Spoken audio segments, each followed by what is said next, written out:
That was Night Demon's cover of 100 Miles an Hour off their brand new compilation album, Year of the Demon. And joining us from Night Demon, welcome, Jarvis Leatherby, my friend. Welcome to Pulse of the Maggots. How you doing today?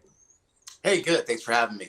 Yeah, absolutely. I'm very curious. I know you guys had an extensive touring schedule for 2020 that obviously, like a whole lot of stuff, was kind of fucked up with unscheduling and everything like that, right? But you guys, transitioned very well. I think you guys had a lot of singles come out, and then now, which has led to this compilation album that came out this past Friday. Curious how you guys, reacted and dealt with that, and how the just this sleddy drip of singles over the past over that time period was for you guys. Yeah, well, I mean, I don't. First of all, I don't think we're you. I mean, we're obviously not unique in that situation. Like Yeah. every single band dealt with that. So I'm not.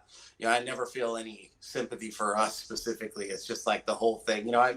I manage a lot of bands too, and actually the shirt you're wearing right now. But yeah, the thing with the singles is we had that plan going back to 2018. Mm.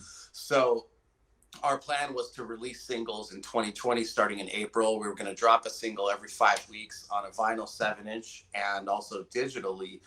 And we were supposed to be on tour that whole time. So it's basically like every 5 weeks that happens, we drop a new song into the set.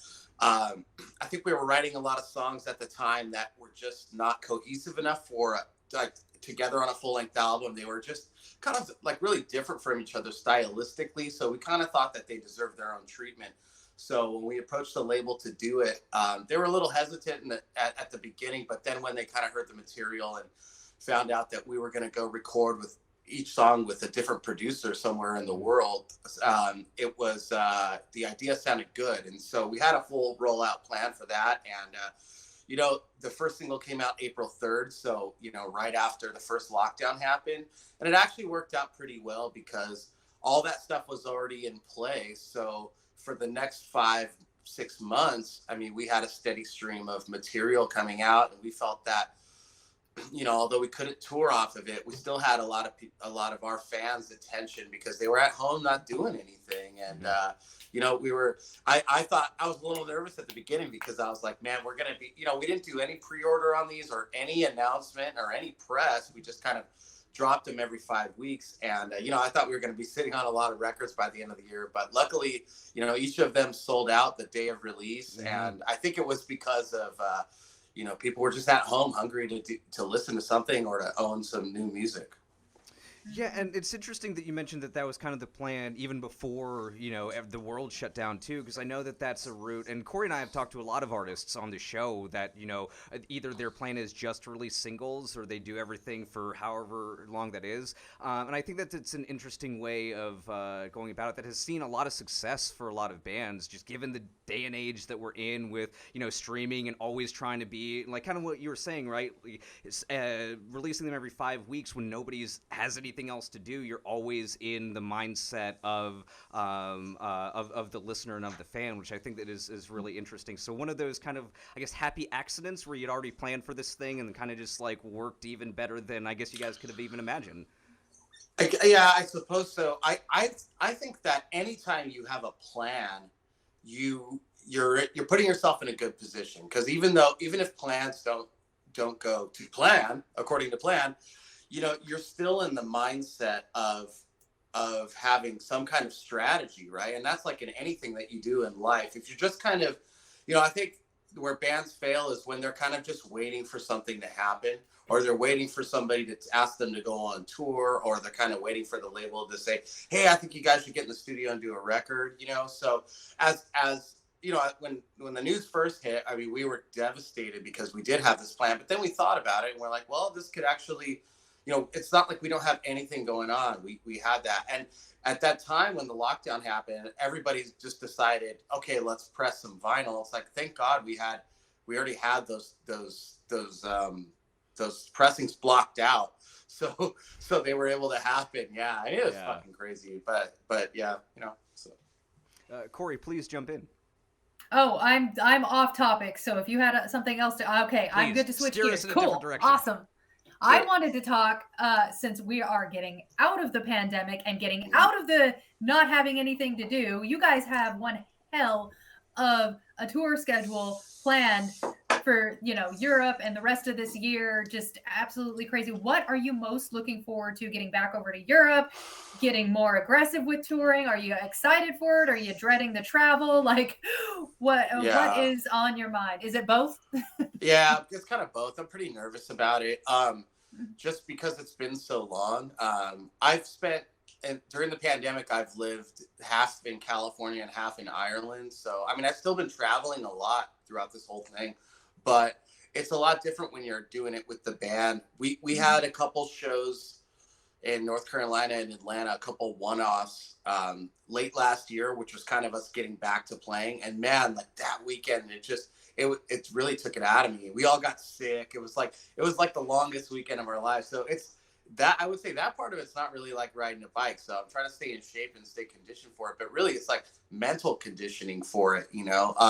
I know it's something that we have to go do. And yeah, you're right. It is a lot. And there's stuff for this year that we haven't even announced yet. We're looking at about at least 100 gigs from now until the end of Wow. the year. So in like I think 27 countries. So yeah, hey look, first world problems, right? It's like there's a lot going on. There's a lot going on in the world, and not everybody's as fortunate enough to do that. So but yeah, I mean, look, we're looking forward to getting back to it, and I'm happy that everything I mean, like I go to a lot of gigs now, and I go out and hang out with people every night, and it's you kind of when you're in the situation, you kind of forget this thing even really happened. To be honest, when you get out enough, there's not a lot of remnants of it, which is really nice. I didn't expect that to happen. We all kind of talked about it like things will never be the same, and really it's nice to know that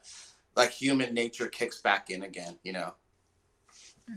Yeah, as a to build off that personal anecdote, yeah, I mean, I went to one of my favorite bars the other weekend that I hadn't been to in like 2 years, and it was literally, dude, like nothing had changed. Like the same bartender that was slinging me beers that 2 years ago or whatever was there. And there is still a little bit of a like kind of looking around at everything, but yeah, you're right. Just get out a little bit more, and I was struck by how kind of quick I fell back into everything without it feeling weird anymore.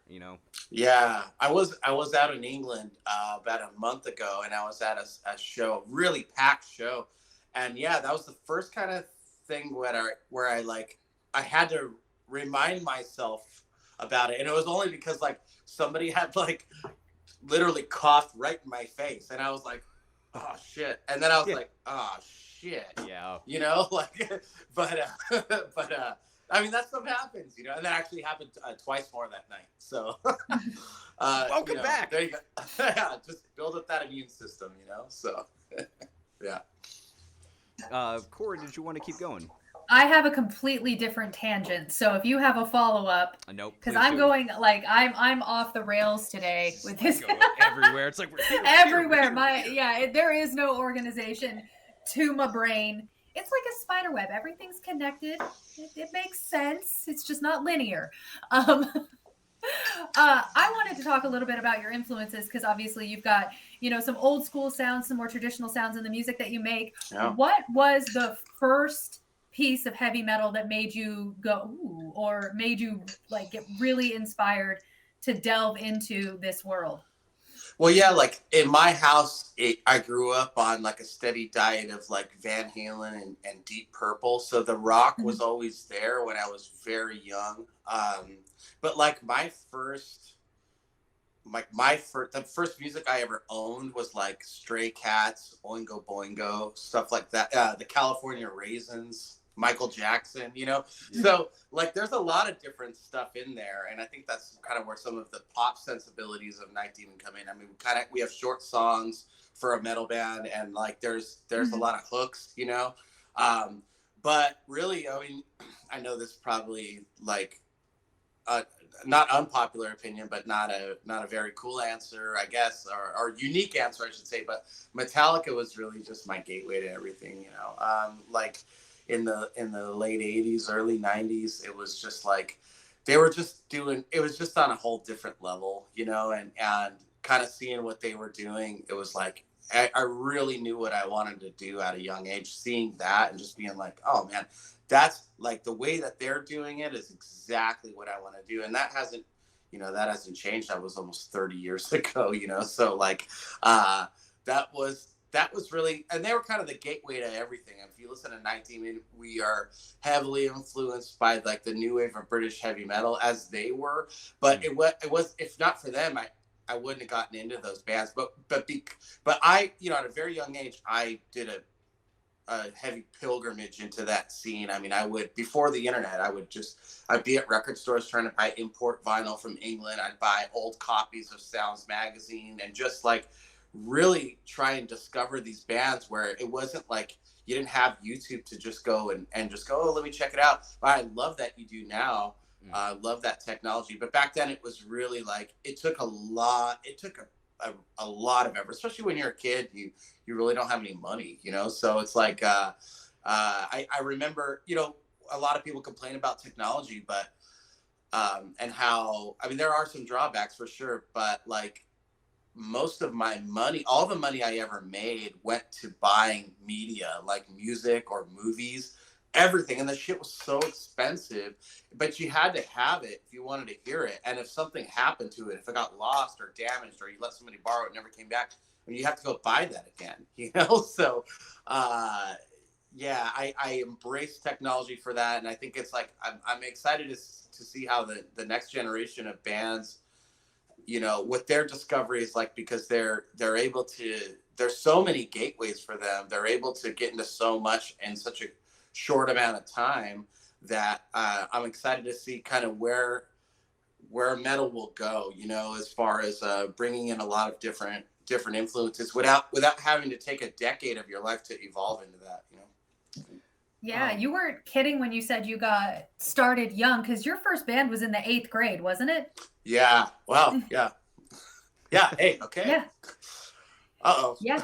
I did some Googling. I did some looking. I know everything. Jarvis is like, uh-oh. The orb shows me all. Don't play that. Don't play that. Yeah. No, I went to a Christian school. Like I grew up in a Christian school. I was going to public school when I was really young, but I was getting into a lot of trouble, and there was just a bad element around that system. And so my parents put me like in a Christian like private school, mainly not because they were heavily religious or anything, but just because it's like it was a more focused environment where, you know, I would, you know, supposedly get a better education and all that. But what happened was, yes, you're right.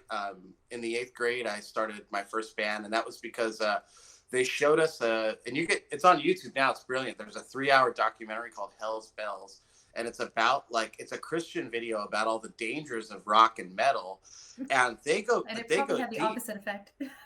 Yeah, exactly. Well, that's what happens. So they go very deep in this, and they pick out a bunch of songs, and they're like, hey, the song is about this. The song's about suicide. The song's about the devil. They play records backwards. They go heavily into it. So most of the kids in my class, the next day, our teacher had like a record smashing party, like bring your devil music in and we'll smash it with hammers and all this. But me and 2 other guys, in the class, we were just like, this is incredible. Like, this is what we have to do. And so we started a band the next day. And it was for that reason. So it was pretty crazy. Like, I watched the movie about a year ago, hadn't seen it in years. And I was like, yeah, this is, it really opened my eyes to a lot of stuff, you know. I have a follow-up after that, actually, Corey, if I may. Go for it. So, you know, Corey mentioned, you know, your first band was in 8th grade. I also did my research as well. And noticed how you said that, you know, Night Demon was like your 30-somethingth band or whatever, right? And during, you know, maybe like about a decade ago, you guys spent a lot of time homeless because you guys were just like on the road most of the time. Like that's where your home was and everything. And one of the things that stuck out to me is you're saying like any drawback or setback or bad thing or whatever that happened that was all all part of what you were trying to do and what you were trying to accomplish to get to basically either where you are today or even where you're going. I'm curious, what advice do you have for people about perseverance? Because it sounds like you have persevered through a lot of shit. Yeah. I mean, perseverance is the key for sure. If you have to stick around, like it takes a lot of courage to go out and do it, but it really takes the most courage to keep it going, because there's just so many obstacles that happen in life. And it's not just being in a band. It's like anything that you want to do, being homeless for 4 years in my 30s, was tough. But it really taught us a lot, and we knew that it wasn't like, it was the only option that we had to be able to go out and to make a name for ourselves and kind of solidify a place in, not only in the metal scene, but kind of like in the worldwide playing field. I mean, we were going everywhere, and we consider our legacy a lot, like having our name in the books, not just being a band of the time. And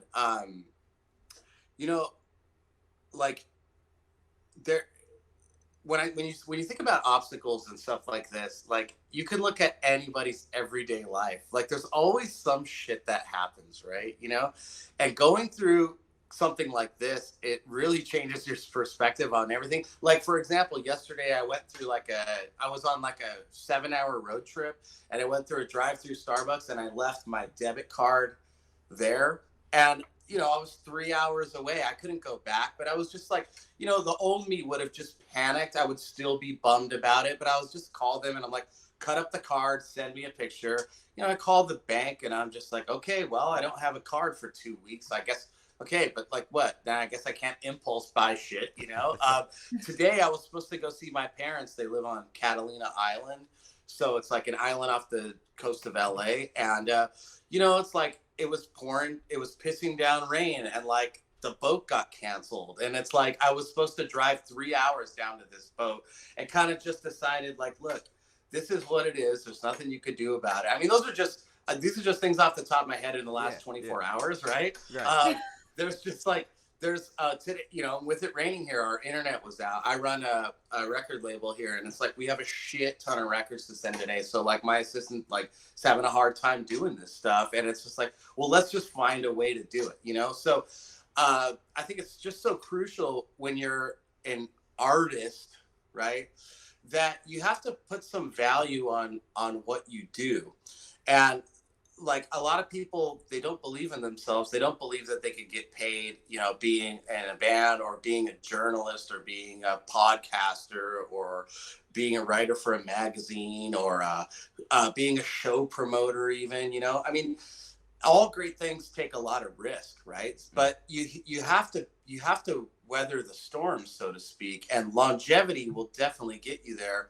I mean, I even look at guys like Joe Rogan. I mean, he was doing a podcast for over a decade. He was doing it when it was just a new medium. There's a lot of podcasters that have been around now for like 10 years. Like, they could have easily quit at year 9, because that's a long ass time with not, no monetization or no results. But like, at a certain point, there's just a tipping point, right? And you have your whole, it's just like being in a band, a band like Metallica. Like, I got introduced to them on like their 4th or 5th album, after a decade of slugging it out. And that was the tipping point. And then their back catalog grows. That's what I really got into. I might not have ever known about that if it wasn't for them persevering, right? There's an old saying, and I'm gonna paraphrase this, because it's not even it's just an old kind of like little parable. So I'm gonna butcher this, but basically, like, there was a guy who, he bought a plot of land because somebody said that there was gold on it, and he dug like 3 feet into the ground throughout the whole lot, and like never found any gold. And he said it was bullshit, and he sold the land. And the next guy dug like 3.5 feet and like hit the gold, So it's like, you never know. Sometimes we don't know how close we are to succeeding in a certain thing, But I think that ultimate success is about is about discovering who you are, right? And about, you know, the journey that you're on of doing it. There's never going to be one thing in your career that you're going to say like, okay, that's it, I made it, you know, like, because there's things now that I if you would have told me 10 years ago some of the things we're doing now, I would have been totally blown away. But now it's just kind of normal life, right? And then there's new goals in that. So in order to be happy, because I think that's what we're all kind of looking for these days, just some level of being happy. I think that happiness is confused with content sometimes. You don't ever want to be content, you know, but we're here to be productive as humans. And so you want to know every day that you're pushing yourself, and it's okay to be uncomfortable. And being homeless for 4 years definitely taught me that. Oh, yeah, I think that's incredible advice. I've always heard, right, that it's just a lot of people that are successful are just because they're the only ones doing it, because everybody else stopped around them, or they quit, or they whatever. It's just, you know, like success didn't just come to them, right? It was built over like tiny little buckets of dirt, all like throughout their lives, and then all of a sudden you've got a mountain that you can like kind of look back one day and be like, holy shit, I started down there and now I'm up here. So I think that's really like a lot of the. Yeah, thanks. And like a lot of the overnight success you see of some of these people have been working 10 years for this. Exactly. It's never overnight. Yeah. It's never overnight. It's just we hear about it that way, you know. But then you also look at, again, I really want to hit home about the, you know, the mental health of it all. You know, it's like we have to find a way to be happy, and we're happiest in our relationships. You know, like you want to have good relationships with people. You don't want to step over people to try and get some advantage in your career.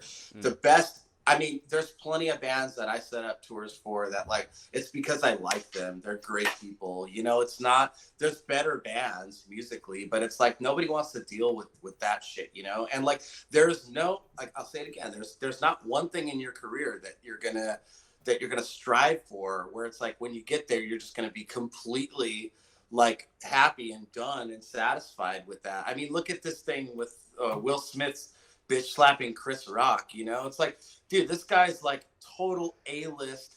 He's had #1 movies, #1 albums. He's an Academy Award winner, and he still can't take the fucking heat. Like he's still in a situation in his life where he's just like, he's not obviously not a happy dude. Like he can't, it happens to all of us. So when you guys, for young bands, when you see the bigger bands up there and think that like, they have it made and they have all this stuff, trust me, there's a whole new set of problems when you get to that level. Even at our level, at the mid-level, like there is a ton of shit. It's a full-time job. And when you're working for yourself, it's sometimes more than a full-time job, you know. It's like it's all the time, you know. So you just have to be comfortable and become it. You have to be who you are. I mean, I do music not for the money or the glory or the fame or all that. I just do it because it's who I am. I've tried to do other things. Trust me, I wouldn't recommend this lifestyle for those reasons. Yeah. Corey, did you want to jump in here with a question? I have my question. So if you have another one before I ask my question, then by all means ask my question. Or ask your question before I ask. I have one, although don't ask my question though. No. Because that's my question. No, I'm not. You guys are so polite. I would never. No, so I want to take it back to something that you said recently. Where you're talking about, so you know, you were saying you're in the record stores when you were like just getting into heavy metal, and like you're really having to work for everything because like YouTube, the internet, all that stuff wasn't around. And now, you know, you made mention about how you hope that's you know, with the advent of the internet and having a lot of stuff at your fingertips, that's going to be really good for, you know, people that are getting into music or starting bands or everything like that. You know, you also have previously mentioned about how like the music industry and the heavy metal industry are like two different things, right? Because the heavy metal industry can, you know, is kind of there, right? While it is related to the music industry, it's like it's got its own thing going on. I'm curious on with, you know, the bands that you're booking, the bands that you're seeing growing up and playing shows and doing all this, like what do you think about the state of heavy metal as it is in 2022? I mean, look, there's more subgenres in metal like than any other style of music. There's literally hundreds of them now. And so I think there's a lot of different cliques and a lot of different scenes there's some cross pollination, especially in Europe, you know, with the festival culture. But the U.S. festival culture, there's not a lot of that. Like the only time you're going to see a lot of subgenres mix in the U.S. festival scene is because there's like legacy acts on it that are like, but you will never see any next generation bands doing that style, you know, mixed in with that. But a lot of the festivals out here are just big and they're corporate, you know, so that's why they're predominantly run by the Flavor of the Week or Radio Rock and stuff like that. You know, like you'll never see a newer thrash band on that. You might see Anthrax on it, you know, but you know, I mean, look, I think the state of metal's in a good place. I think it's in a lot of different places. You know, I just, it's not going to die. You know, it's not going to die like it did before. A lot of people say it never died. I was always a fan. No, it died. It died a horrible death.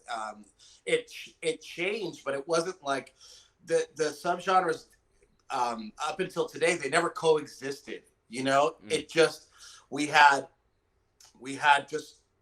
didn't have all these different forms of media, so it's not like, and we didn't have social media, so it wasn't where like traditional heavy metal fans could congregate in a place, even though they're spread around the world, and still say, hey, we still like this and this is cool and this is what we're into. This is the kind of metal that we're into. It was like once you know, Korn put out an album, it was like, all right, guitar solos dead across the board. No label wants to touch that. And this is what we're left with. You know what I'm saying? So that lasted for a good 10 or 15 years. And everything else was, I mean, even I remember I would used to promote shows. I was doing like King Diamond shows like in the early 2000s. I didn't get maybe 100, 200 people at the show. I mean, you know, it was like, so whatever people say to you that, you know, they were always into it and that they always supported it, they're lying to you, you know. Most of them, I mean, it's just not, they may remember it differently, but I was there, you know. So I don't know, it's a long-winded answer, and I can't really say where it's at. I know that like we're kind of a band that's really focused on the people that really love us. Sure. Instead of the goal of like, we need to get more fans. Those people will come naturally. And traditionally, most bands, when they put out a record, they lose about 30% of their following. That's how it always worked. And so you would hope that you'd put out a bigger record and gain 40%, right? And these people come and go. But as the trends have changed, things aren't really trendy anymore because there's not a lot of gatekeepers anymore, right? Like there's scenes of music that we don't even know about that are probably way bigger than ours. Okay. But you know, I don't know. I'm sorry. It's like there's so many facets of this, and I'm trying to keep this as brief as I can. No, it's fine. We'll have you back at some point because I feel like we could talk about this shit for fucking like we 3 could. hours. We could totally talk about this. Yeah. But really, I'll leave it at this. Everybody has their own website now with social media, and you're directly influenced by your friends. So you kind of stay within that. Every now and again, something will slip in from the outside, and you'll be like, hey, that's pretty cool. I can expand a little bit and grow a little bit, but you're never going to be watching MTV. I'm like an MTV generation kid. So it's like when Nirvana happened, it was like Skid Row, gone. It's like gone. Like it's over, you know? And now, fortunately, that doesn't have to happen. If you like something, you can keep supporting those people in those careers for as long as you want, you know, and that's rock is no longer like a young man's game. It used to be like that, where it's like people, you know, it's all about the youth. And once somebody gets to the age of 25, it's like they're over 30, forget about it, you know? So it's like, who's the next young kid? You know what I'm saying? That's how the mainstream media has always driven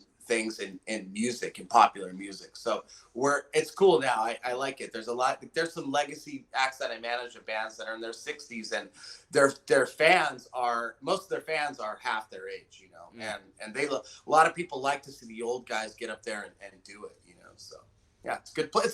It's in a good place. That's Awesome. sorry, I just should have said that. No, this is great.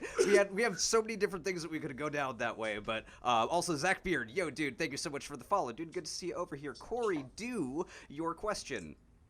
All right, my super awesome, super important, like life defining question. What is your favorite dinosaur? Oh man, it's funny. I was talking to my girlfriend yesterday about dinosaurs. That's so weird. I mean, it's gotta be the Triceratops. I Yeah. think you're only like the third person who has said that one. That one's not as common. Mm-hmm. When I was a kid, I had a toy like Triceratops that was like this blue Triceratops, and I just remember I liked it more than all the other ones, and so like that was kind of my thing. But like Brontosaurus could go fuck itself. Like it just I'm not like I like the Triceratops. It's kind of a fierce one, but it's kind of like it's like it's not obviously the T-Rex, and it wasn't until Jurassic Park that like I never knew what a raptor was, or like like I didn't know about like I just knew like the big guys, like I knew like the big four, like but yeah, there wasn't subgenres of dinosaurs when I was growing up. At least it wasn't. What are the big four of dinosaurs? It's got to be a question. It's the T-Rex, the Brontosaurus, the Triceratops, and the Stegosaurus. I would agree with that.